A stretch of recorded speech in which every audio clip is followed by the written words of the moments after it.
या महिलांच्या समस्येचं जाणून घेतलं पाहिजे। ऐका ना, ऐका साहेब, या विधवा महिलांचे प्रश्न विचारायला पाहिजे। ऐका, त्या कार्याशिवाय आम्ही जाणार कुठं?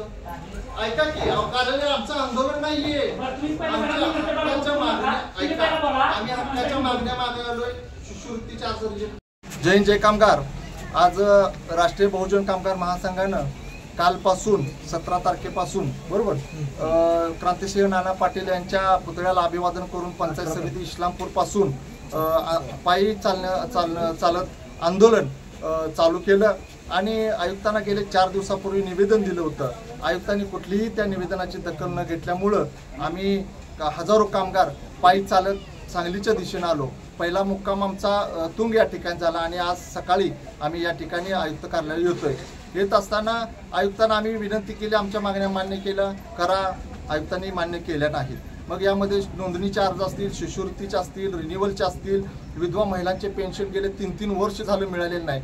घरकुलापासून कामगार 4-4 वर्ष झालं वंचित आहे आणि मैताचे पैसे मिळतच नाहीत, गंभीर आजाराचे पैसे मिळत नाहीत, भांडीपेटी बंद आहे ते मिळत नाहीत, अजून काय लोकांना भांडीपेटी मिळालेली नाहीत। अशा अनेक प्रश्न घेऊन आम्ही या ठिकाणी आलोय, आम्ही विचारायला आलोय आणि आमच्या असंख्य लोकांनी आज या ठिकाणी ठिय्या आंदोलन केलेलं आहे आणि मर्तनवार सारखा या अधिकारी उद्धट बोलतो, चुकीच्या त्रुटी काढतो आणि अंमल सुतार म्हणून या कार्यालयामध्ये आहे। विधवा महिलांचे फॉर्मच घाळ करतोय, जी नावं ॲड करायला दिलेली फॉर्म घाळ करतोय, असे गंभीर प्रश्न आहेत।